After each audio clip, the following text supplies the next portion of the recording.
la primera pregunta. Si crees que vas a tardar en responder, me dices y le doy a pausa al vídeo. ¿Qué hace una colombiana al otro lado del charco?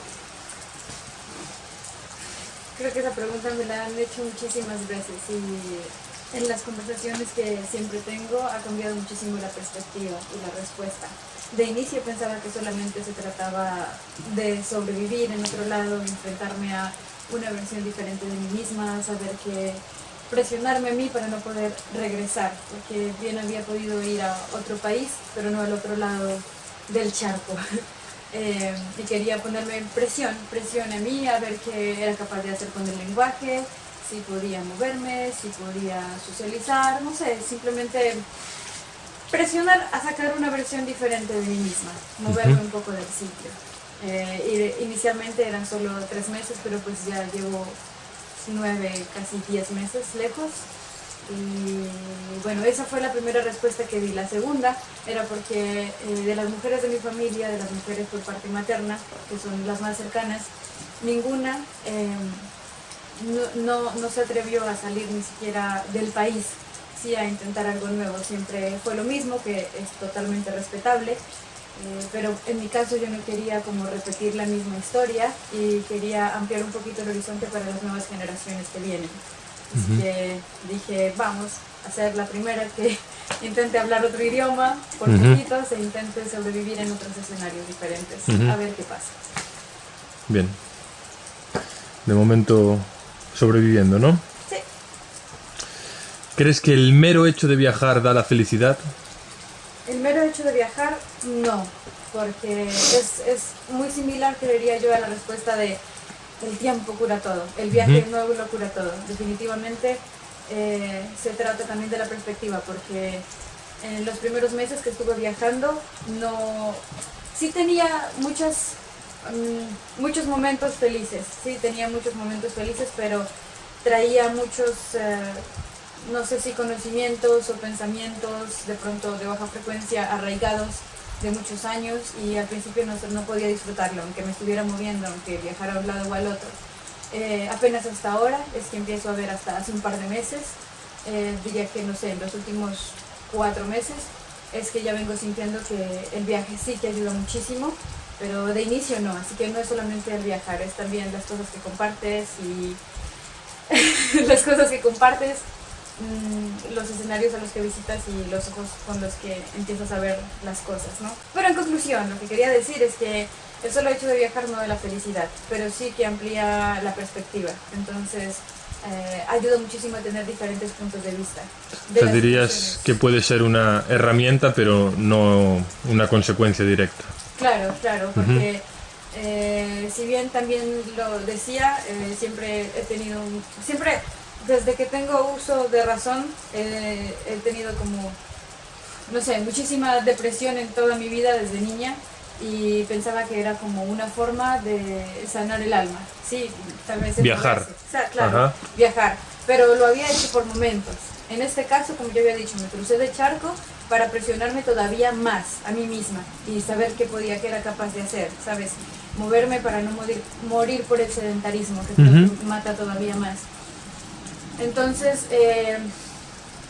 sí que ha ampliado muchísimo la perspectiva del mundo, ha ampliado los horizontes, te demuestra que definitivamente el mundo no es solamente una caja de fósforos, te abre otras culturas, a otras cosas, y te das cuenta que hay cosas mucho más importantes, que lo que hay en tu mente es importante, pero que lo que hay afuera es, o sea, es brutal para expandir tu conciencia, pues, hablando de eso.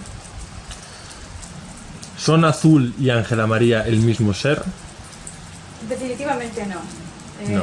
Porque siempre he considerado que Ángela es, no sé, la parte más noble, diría yo, de esta persona que está aquí.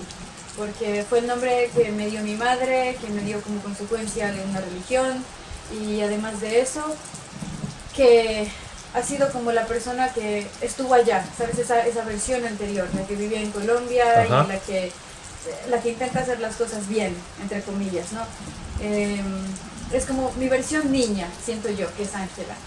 Azul, en cambio, es otra versión es como una versión adolescente, Ujú. porque ni siquiera es una versión de mujer. Para mí la versión más adulta tiene un nombre que no diré, pero Ujú. eh, definitivamente no son la misma. Y a veces me gusta llamar a Ángela porque, bueno, siento que esa persona, Ujú. especialmente con ese nombre, eh, murió hace como, no sé, 5 años, Ujú. eh, que también tuve como otro proceso súper grande, pero en algún momento por medio de la escritura me di cuenta que Ángela no estaba totalmente muerta, sino que estaba en un proceso de transformación, Ujú. ¿sí? Y Azul era como la parte que estaba intentando sobrellevar el mundo mientras Ángela está en Ajá. ese proceso, ¿sabes? Pero no son la misma en definitiva. Ujú. Bien. Pero sí que actúan juntas. Ujú. Echando la vista 10 meses atrás, que es cuando empezaste este viaje, ¿ves a otra persona? Definitivamente, claro. Ujú. Lo mencionaba hace un rato, en los últimos 4 meses nomás. Ajá. A mí me parece súper increíble que, como lo dije, no solamente se trata del viaje, sino desde el principio saber que, aunque siempre había sentido que era capaz de hacer las cosas, que era Ujú. capaz de hacer muchísimo, el solo hecho de recordar el primer día cuando pisé el avión, que era el avión más grande que había visto, porque había viajado muy poco en avión, pero ver el avión más grande que había visto en mi vida y empezar a sobrellevar las cosas, la emoción que sentía en ese momento, que la sigo sintiendo incluso ahora, pero que definitivamente es mucho más fuerte. Porque claro, en el proceso me crucé con personas que tal vez, no sé si te, no sé, digamos que ayudan a tu proceso, pero no de la forma como tú esperas, ¿no? Ajá. Entonces, al final, ¿cómo lo explico? Si me comparo solamente 4 meses atrás de preguntarme a mí si podía hacer esto, si podía hacer lo otro, me iba a encontrar, me encuentro con una versión completamente llena de miedo de mí Ujú. misma. Y eso Ujú. que siempre en mi filosofía de vida he dicho que entre más miedo me dé algo, más tengo que hacerlo, Ujú. ¿sí? Pero a veces sí que cuesta muchísimo más. Sí. Entonces, claro, hace 10 meses estaba súper feliz y súper enérgica para hacer las cosas, aunque tenía miedo, pero era un miedo emocionante. Pero después de eso, unos 4 meses después, era otra versión completamente destruida, fragmentada. Ujú. Y al sol de hoy, 4 meses después de empezar el viaje. claro, 4 meses Ujú. después, como en el intermedio, que fue cuando empecé a captar que, que no estaba como en un... A ver, que no lo veía como un viaje, esa era la Ajá. cosa, porque solo lo vi como moverme, no lo vi como un viaje Ujú. desde el inicio. Desde el inicio no tenía Bien. ni idea por qué Ujú. quería moverme, simplemente lo hice. Entonces cuando ya empecé como a dimensionar dónde Ujú. estaba y lo que estaba haciendo y las personas con las que estaba, claro que todo empezó a cambiar y se empezó a transformar. Y de hecho escribí así un poco de lo doloroso que puede llegar a ser ese proceso, Ujú. y del miedo que puede dar, porque es desprenderte de esa versión tuya también anterior, porque Ajá. siempre nos vamos creando de nuevo. Claro. Entonces, hace solamente 4 meses diría que se rompió para empezar a salir como la versión que yo considero que es la original, Ajá. ¿sabes? Por ahora, porque apegarme a una versión también estaría haciendo nada. Ajá. Eh, Por lo tanto, esta experiencia y este proceso dentro del viaje responde también un poco a la segunda pregunta que te hice Ajá. de ¿crees que el mero hecho de viajar da la felicidad? Pues Sí. evidentemente no, porque dentro de un viaje pueden pasar muchas cosas y entonces depende de cómo uno lo afronte, ¿verdad? sí, exactamente. Ujú. Pero sí que empuja muchísimo. Empuja.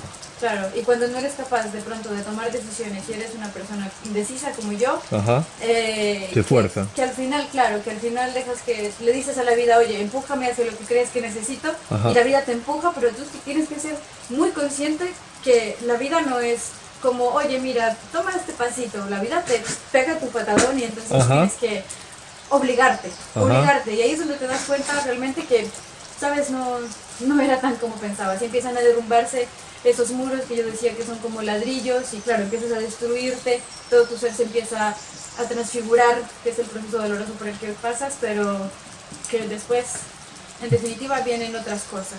Sí. Que depende de muchos escenarios, por supuesto, lo hablo en mi caso, ¿no? Ujú. Claro. ¿Qué haces con una bicicleta y en los Cárpatos? Por ese orden. Ya, pues, ¿qué hago con una bicicleta? Pues, precisamente, a ver, yo ya había dicho que que a veces se me ocurren ideas así como quiero hacer esto y simplemente las hago. Y estaba en eso, en esa misma indecisión en la que normalmente me suelo encontrar de no sé si hacer esto o hacer lo otro. Y simplemente es algo que me pasa muy gracioso, es que a mí me gusta muchísimo caminar. Y cuando dejo de caminar por un par de días me duele el trasero. Eso siempre me ha parecido muy gracioso. Me duele el trasero. Es como, oye perra, muévete. Entonces tengo que levantarme y caminar. Y es la única manera que me deja de doler. Ni con ejercicios, no, es caminar lo que me pide. Y entonces le había dicho como que me empezó a doler mi trasero y me decía como muévete, pero muévete más lejos. Entonces dije, a ver, voy a caminar 1000 kilómetros. Que voy a caminar 1000 kilómetros. Y mi idea principal era hacia Rumanía. ¿Por qué? Porque había venido acá 4 días antes, me había gustado muchísimo la energía de este lugar. Las pocas personas que conocí me abrieron así sus corazones de manera espectacular. Y yo quería volver a visitarles en algún momento cuando estuviera mejor de lo que estaba en ese entonces. Y qué mejor que esta versión de mí, que realmente me gusta muchísimo más que la anterior, con todo el respeto. Pero bueno, al final dije voy a caminar 1000 kilómetros, pero me puse a hablar con un amigo y le conté mi plan y me dice como, oye, pues deberías pensarlo un poquitín, porque está bien que tengas ideas así y que las hagas, pero tienes que tener una idea de qué vas a comer y dónde vas a dormir. Entonces yo no me preocupé por dónde comer ni dónde dormir, pero sí que empezó a sonarme como mierda, pero ese bolso sí que pesa en la espalda, que no está muy grande, pero sí que pesa. Y de antes, de cuando viajaba en la motocicleta, me quedó un espasmo en el brazo derecho. Entonces dije, esto se puede descontrolar demasiado. Y recordé que anteriormente en Colombia con unos amigos, con el Luchito, que es un amigo de México, que también me presentó la bicicleta como un medio de transporte así como más pro, o tal vez me lo habían presentado otros amigos, pero creo que en ese momento lo capté mucho más. Y luego cuando me iba a despedir de ti, que te decía ayer, que me subí a la bici y fue como, necesito hacer esto en algún momento, ¿sabes? Porque yo sabía que para la bici soy muy floja. Lo máximo que andaba en la bici eran 11 kilómetros y sin maletas. Entonces yo dije, no, carajo, no voy a ser capaz. Pero yo dije, a ver, si pensé en caminar 1000 kilómetros, definitivamente puedo hacerlo en una bicicleta. Y decidí gastar los poquitos ahorros que, bueno, ni siquiera eran ahorros, fue algo que una persona de un autostop me regaló como para comida o lo que sea, que eran mis ahorros de emergencia, y decidí comprar una bici, a ver qué pasa, ¿no? Y dije, a ver, empecé como loca, me empezó a sonar mucho la idea en la cabeza y empecé a buscarla por internet y dije, pues si es para mí será. Y ya, pues viajé, justo que daba la ruta al vendedor y encontré esta hermosísima bicicleta de color violeta con manchitas, que fue desde el momento que la vi dije, esta es. ¿Sabes? No importa si soy muy floja y no puedo montarme en la bicicleta, así la lleve de la mano, va a ser la compañera. Y nada, pues decidí montarlo todo y me di cuenta que podía hacer mucho más de 11 kilómetros. Creo que el segundo día hice como 84 kilómetros y no me lo podía creer, entonces fue como wow. Aparte de sentir el aire, sí que se sentía muchísima más libertad y fue súper emocionante desde el primer momento. Y en los Cárpatos, pues porque, a ver, yo dije voy a Rumania, ¿sabes? En la bici, no tenía más planes tampoco, o sea, ese fue como el primer paso. Y anteriormente en una conversación conmigo misma me había dicho mi mente que me iba a ir presentando las experiencias que tenía que seguir, que empezaría por pasos pequeños como cuidar de mí misma o alimentarme, y que después me iba a ir presentando las cosas y que yo tendría que tomar las decisiones, ¿no? Y pues apareciste tú y dijiste, pues, oye, vamos a los Cárpatos, y yo dije, pues, ¿por qué no? A pesar de que, claro, me daba muchísimo miedo, pero yo dije, nada, si me da miedo, pues tengo que intentarlo más rápido, ¿no? De eso se trata. Y aquí estamos intentando. Y aquí estamos intentando, sí. Y la verdad, hasta el momento, fenomenal. ¿Qué te pareció la experiencia de cruzar el paso de montaña con la nieve? Ahí no fue mucho montar bicicleta, pero íbamos con bicicleta. Sí, fue otro rol, ¿eh? Pues la verdad, y como decía, no quería, sin querer sonar sobrada, esperaba que fuera peor el escenario. Sí que en definitiva me ayudó muchísimo que tú fueras al frente, ayudándome a abrir paso con la nieve, porque eso que hablamos el otro día, que si seguramente yo lo hubiese hecho sola, había demorado varias horas más y habría sido muchísimo más estresante. Lo habría podido hacer, eso estoy segura, pero sí que me habría costado muchísimo más, así que... ¿Y dormir sin carpa en la nieve? Sin carpa en la nieve ni qué. Algo habría hecho, yo sé que morir no me habría muerto. No, morir eso, no. Pero sí que habría sido de la mierda. Sí que habría sido un poco complicado. Una buena experiencia habría Ya, sido ajá, también. pero sí esperaba que fuera un poco más difícil, que no fue fácil, menos mal. Menos mal que no fue tan difícil. Pero sí que me sentí muy bien. En los momentos en los que me detenía y volteaba a ver los árboles y todo el panorama nublado, que no pudimos ver las vistas porque estaba súper nublado. Creo que igual el frío, por muy doloroso que sea, es de los escenarios que más me gusta, porque es de los escenarios que siento que te hace apreciar muchísimo más las cosas. En el calor no aprecias tanto una cama, no aprecias tanto una ducha, no aprecias tanto el calorcito, pero en invierno, bueno, el frío sí que te hace echar de menos muchísimas cosas. Sí. Entonces también recordaba la primera noche que dormí afuera, que no tenía tampoco ni carpa, ni hamaca, ni sleeping, ni nada, que también era así entrando el invierno, y en ese momento aprecié todo lo que era, no sé, mi familia, mis amigos, a mí misma, todo el proceso que había llevado, y eso lo relacionaba mucho también con esta caminata. Y darme cuenta que además, como que era yo, que no estaba subida en la bicicleta, pero era yo la que iba empujando la bici, increíble, porque aunque, claro, me ibas ayudando y me ayudaste unos tramitos, Fuimos cada uno bastante a su rollo. Fue como cada persona haciendo su propia experiencia. Muy bien. Y me siento muy orgullosa de haberlo hecho. Yo también. Y que claro, que al otro día estuve como no muy bien de energía, pero que también me parece que lo asumí en general bien.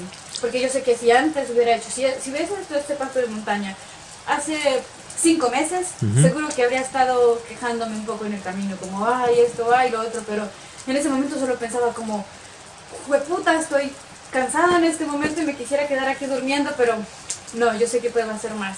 Y solo decía como, muchas gracias por el panorama que estoy teniendo ahora, muchas gracias por el frío y gracias por este reto que está aquí enfrente mío, que seguro que si está aquí enfrente es porque puedo hacerlo, así que continuemos. Eso era lo que pensaba porque no pude sentir ni rabia ni molestia, solo sentía más ganas de seguir adelante. Muy bien. ¿Cómo se llama tu bicicleta? A ella le puse, primero le había puesto Popol, que es como purple, porque mi hermanito, se llama Gabriel, no puede pronunciar el color morado en inglés. Cuando yo le estaba enseñando los colores, él decía Popol, entonces yo al principio le llamé Popol, entonces venía todo el camino diciéndole Popol, Popol, para tratarme de mi hermanito, que es de las personas que más amo en este mundo. Y luego le puse Tormenta, porque si bien lo he dicho como varias veces, aprecio mucho los pájaros que aman la tormenta. Sí, porque siempre lo voy a repetir, la gente ama más el arco iris que la propia tormenta, y para mí ambos son elementos importantes. Salir a ver el arco iris es mucho más fácil que meterte bajo una tormenta con 2 rayos. Entonces, como también sabía que me iba a ayudar en los procesos mentales en los que venía, porque para mí el viaje no ha sido solo de ver lo que hay en el exterior, mi viaje ha sido muchísimo más interior, intentando llevar un equilibrio todo, un conjunto, poder estar más presente. Pues Tormenta definitivamente representa lo que a un pájaro debería gustarle, que pienso yo. Y que era la que me iba a acompañar en todos los kilómetros, en mis pensamientos y demás. Aunque realmente yo no le hablo a ella no porque no sienta que tiene vida, sino porque siento que somos una, que ni siquiera necesito expresarme con ella. Solo es una forma diferente. Entonces, Tormenta, Popol. O sea, Tormenta es el nombre y Popol el apodo, o al revés, algo así. Es como el contraste, porque Popol es la parte tierna, que es la parte, como decía, de mi hermanito. Es la parte tierna de la bicicleta. Y Tormenta es la parte más dura, que no deja de ser tierna, pero es la parte que es capaz de asumir los retos grandes. La guerrera. Sí, claro. El Popol es la parte que no deja que se convierta en pura coraza. La parte viva. Un mensaje para las mujeres que quieran lanzarse a viajar solas. que hay que hacerlo, que lo he repetido y se lo he dicho mucho a mis amigas, porque mis amigas han estado casi en la misma situación en la que yo.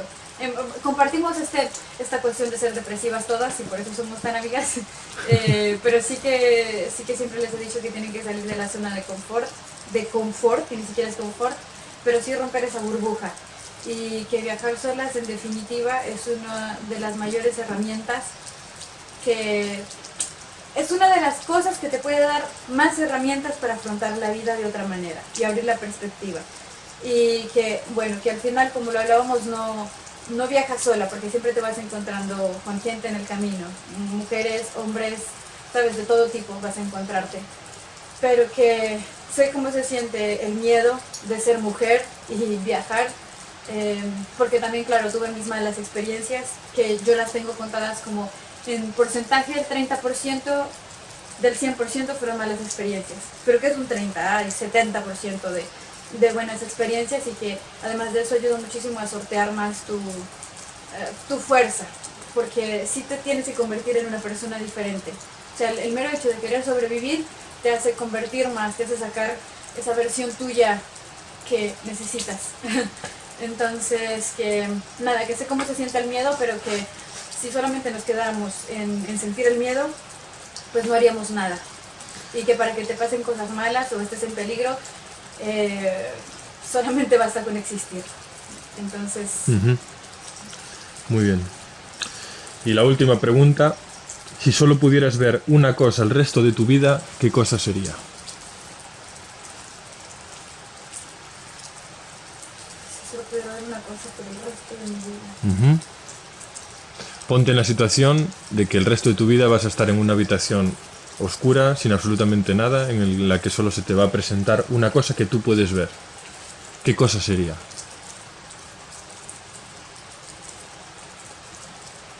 Una hoja de un árbol, con el trasluz con el sol del atardecer, ese de las 5 o 6 de la tarde. Bueno, en Colombia diría que las 5:30 de la tarde, acá todo es diferente, pero más o menos, que es un verde, que no es claro, no es oscuro, pero una hoja con muchísimas nervaduras, porque siento que ese es el momento que me da más paz en general, de poder ver la hoja de un árbol, pero desde abajo. Así que elegiría eso, una hoja gigante de un árbol. Bien. Y ahora quiero yo añadir una cosa. ¿Pego aquí? No. Bien respondidas. Bueno. Solo quiero añadir, para aquella gente que tiene algún miedo para lanzarse a viajar o lo que sea, que esta personita que está aquí es puro coraje y es la prueba viviente, con 2 patas y 1,50 m y 1,50 m de estatura, de que querer es poder, porque al otro lado del charco, sin apenas dinero, sin tener ni puta idea de qué hacer, pues cogió la bicicleta y se lanzó así, sin más. O sea que basta ya de llenarnos de excusas, porque si algo se quiere hacer, si algo de verdad se quiere hacer, se hace. Tampoco el tiempo puede ser una excusa, porque si algo de verdad lo quieres, el tiempo te lo regalas, puedes dártelo. Así que mucho que aprender de esta personita.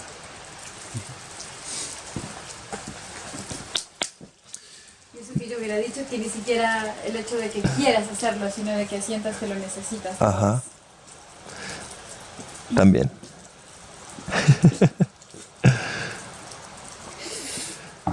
Frío, ¿eh?